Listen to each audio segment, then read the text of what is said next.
Honours ভর্তিতে কাদের মাইগ্রেশনের আশা নাই ছেড়ে দিতে পারো, বিষয় পরিবর্তন হবে না।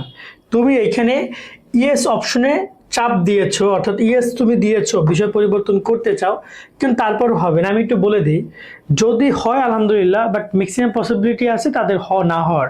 মিনিমাম ধরে না যে 60-70% সম্ভাবনা নাই, 30-40% অথবা 20% অনেক অনেক ক্ষেত্রে নিয়ে থাকে যদি এক্সট্রিম লেভেলের কিছু হয়ে যায়। মাইগ্রেশন নিয়ে অনেক শিক্ষার্থীর একটা আশা ভরসা থাকে, কেন জানো?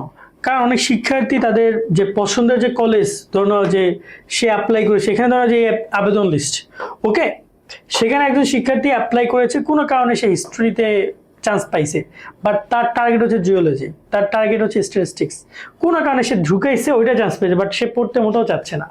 এই জায়গায় শিক্ষার্থীরা খুব বড় একটা ঝামেলার মধ্যে থাকে বা একটা ঝামেলা ফিল করে। তো দেখো, বাস্তবতা ভিন্ন, তুমি চাইলেই হবে না, এখানে কলেজেও চাইতে হবে। আমি টুকটাক মাইগ্রেশনের ব্যাপারে ক্লিয়ার করি, যারা বোঝো না তারা বুঝতেও পারবা। আর যারা এখন আমাদের YouTube channel, Facebook page subscribe follow করে নেয়, করে আমাদের সাথে কানেক্টেড থাকবে সব আপডেটগুলো সবসময়ের জন্য পেতে। আর ফেসবুক অবশ্যই ফলো বা কমেন্ট করে মাইগ্রেশনে যদি কোনো প্রশ্ন থাকে ফেসবুক এবং ইউটিউবে। খেয়াল করো, এই যে ও চান্স পেয়েছে, এবং আমি সবাইকে বারবার বলছি আমার প্রত্যেকটা ভিডিওতে, তুমি হিস্ট্রিতে চান্স পেয়েছো 5 নম্বরে বা 6 নম্বরে, বা তুমি এইখানে ধরো না যে পলিটিক্যাল সায়েন্সে চান্স পেয়েছো 10 নম্বরে, তোমার উপরে 9টা সাবজেক্ট আছে, ভালো কথা, বাট তুমি তখনই পলিটিক্যাল সায়েন্সে কনফার্ম করো যদি তুমি ভর্তি হইতে চাও, বা যদি তুমি পলিটেকনিক্যালে পড়ালেখা করতে চাও পলিটিক্যাল সায়েন্সে, তবেই তুমি কনফার্ম করো। কারণ কোনো কারণে মাইগ্রেশন হইলো না, তখন তোমার কি হবে?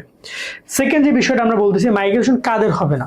প্রথমত, যাদের কিনা মানে ম্যাক্সিমাম 2-3-এ যারা চান্স পাইছো, তারা মূলত একে সবসময়ের জন্য তোমাদেরকে নাও নিতে পারে, কারণ যদি সাবজেক্ট অনেকগুলো থাকে তখন পসিবিলিটি আছে। মানে এই যে পলিটিক্যাল সায়েন্স অথবা 9 নম্বর যদি চান্স পাও, এইসব জায়গায় চান্স অনেক বেশি উপরের দিকে যাওয়ার। কিন্তু যদি উপরে যদি 1-2টা সাবজেক্ট থাকে, তারা খুব বেশি নেওয়ার ট্রাই করে না, তারা নিচের দিকে স্টুডেন্টকে বেশি নেওয়ার ট্রাই করে, যে তাদেরকে নিচের দিকে রেখেছে, নিচের দিকে চান্স পেয়েছে কিন্তু আমাকে উপরের দিকে রেখেছে, তাদেরকে বেশি ট্রাই করে। 2, যাদের রেজাল্ট মোটামুটি কায়দায় খারাপ আছে, যারা ভর্তি পরীক্ষা তো ভালো রেজাল্ট করে নাই। কারণ ধরে নাও যে একটা স্টুডেন্ট কোনো কারণে সে ধরে নাও যে ইসলামিক স্টাডিজ অথবা পলিটিক্যাল সায়েন্সে চান্স পাইছে, তার রেজাল্ট মোটামুটি কায়দায় ভালো, প্রথম দিকে এই সাবজেক্টগুলো তাকে কেন নেয় না? কারণ হচ্ছে যে তারা মনে করছে তার থেকেও বেটার স্টুডেন্ট পাবে, এবং তারা নিশ্চয় হয়তো বা তার থেকে বেটার স্টুডেন্ট, কিন্তু এখন দেখছে যে এই স্টুডেন্টকে আমরা নিতে পারি। তখন তার রেজাল্ট ভালো হইলে, মানে তুমি যদি একদম শেষের দিকেও থাকো বা যে কোনো পরিসংখ্যান, রেজাল্ট ভালো হইলে নাই করে দিই তারা। কেননা রেজাল্ট ভালো, দেখা গেলো যে তোমাকে 2 নম্বর নিছে, পরবর্তীতে তোমার রেজাল্ট ভালো, তোমাকে 1 নম্বরও নিয়ে নিতে পারে, আসতে পারে, অসম্ভব কিছু না রেজাল্ট ভালো থাকলে। আরেকটা ধরনের শিক্ষার্থী রয়েছে যারা কিনা মানে দেখা যায় যে আবেদন করতে গিয়ে ভুল করেছে। অনেক শিক্ষার্থী আবেদন করতে গিয়ে সে এমন সব সাবজেক্ট উপরের দিকে রেখেছে যে সাবজেক্টগুলোতে আসনই নাই, তারা দ্বিতীয় মেধা তালিকার জন্য আসনই রাখে না। আমি কয়েকটা কলেজকে ভিজিট করলাম, বিশেষ করে মানবিকের সাবজেক্টগুলো, পলিটিক্যাল সায়েন্স, হিস্টোরি, ইকোনমিক্স, এরকম যে সাবজেক্টগুলো আছে, এগুলোতে তারা দ্বিতীয় মেধা তালিকা রিলিজ স্লিপ কোটার জন্য আসন রাখছে 10টা-12টা। তখন তারা ম্যাক্সিমাম স্টুডেন্ট দ্বিতীয় রিলিজ স্লিপ থেকে আর নেয় না। কেন নেয় না বলতো? কারণ তারা অলরেডি ওই স্টুডেন্টকে রিজেক্ট করে দিয়েছে, তাই হয়তো বা সে আইসে 10 নম্বরে চান্স পাইছে। যদি তাকে নিয়ে নিত তাহলে তারা এতদূর চান্স পাইতো না, সেক্ষেত্রে এতদূর আসতো না। যেহেতু তারা প্রথম থেকে তারা নেয় না, তারা ট্রাই করবে মেধা তালিকা থেকে আর না নিয়ে রিলিজ স্লিপ থেকে কিছু স্টুডেন্ট নেওয়ার জন্য।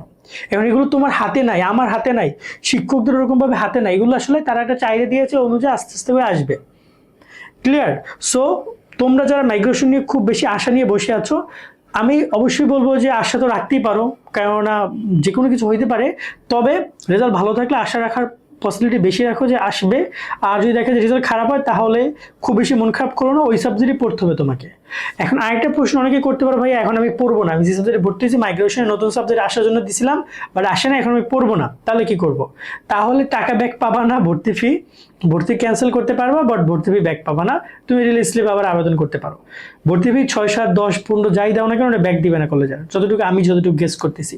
এটা কলেজের ইন্টারনাল ব্যাপার, এটা কলেজ জানাবে। এই হচ্ছে টুকটাক আপডেট তোমাদের এই মাইগ্রেশনের পুরো ব্যাপারটা নিয়ে। তবে আমি পরামর্শ থাকবে যে মাইগ্রেশন নিয়ে খুব বেশি আশা রাখো না। দেখা যায় 1 লাখ শিক্ষার্থী মাইগ্রেশন অন করে সর্বোচ্চ 2-3 হাজার শিক্ষার্থী রেজাল্ট চেঞ্জেস গত বছর হয়েছে, খুব বেশি সবার চেঞ্জেস আসে না। সকলে ভালো থাকবা, আল্লাহ হাফেজ।